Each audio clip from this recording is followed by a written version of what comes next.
आखिरी दिन जो था तो सत्यवान से कहा आज तक नहीं मांगा, एक बात मांगती हूँ, क्या आज अपने साथ मुझे ले चल। उनका माता पिता की सेवा में अभी तक रही आप, और आज मेरा मन है कि आप जहां जाओगे आज मैं आपके साथ रहूंगी। बताया नहीं, साथ में माता पिता से भी अनुमति ले ली। बोले ये कौन सी बात है। माता पिता ने कहा आप जाना चाहते अवश्य जाइए, आज तक तो कुछ मांगा नहीं। और निरंतर मंत्र चल रहा है, भगवत मंत्र। और अपने पति के साथ वो लकड़ी काटने के लिए चढ़े, उनका सर दर्द कर, उनका सर दर्द कर, उनका भगवान उतर आई, तुरंत वो समझ रही आई, और गोद में से सर से आंख मूंदी, सामने देखा भयंकर भैंसे पर सवार धर्मराज यमराज। वो देवी पवित्र ब्रह्मचर्य से रही, पति का वर्ण किया, इतनी सामर्थ्य कि वो अव्यक्त स्वरूप धर्मराज को देख लिया।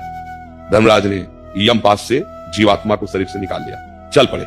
उसने मन में निश्चय किया, मन वचन कर्म से मैं अपने पति के सिवा आज तक किसी को गलत दृष्टि से नहीं देखा, तो मेरे में सामर्थ्य हो जहां ये जामे इनके पीछे चलो। आकाश मार्ग में चलने लगे। ये भगवान श्री कृष्ण द्वैपायन व्यास देव जी द्वारा रचित महाभारत में चरित्र है।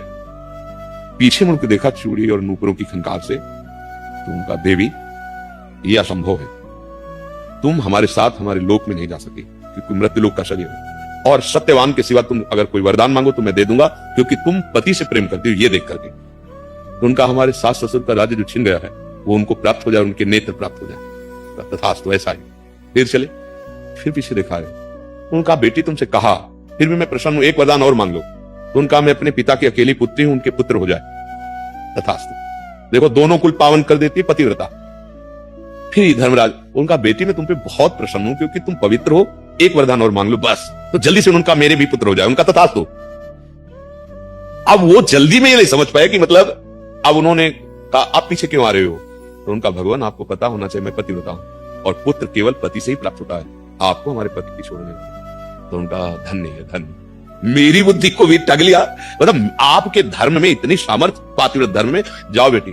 और सत्यवान को मुक्त किया, पिता का राज्य मिला, और अपने पिता को वहां संतानपन सर्व सुख प्राप्त हो गया। क्या हुआ, धन काम आया क्या, धर्म काम आया।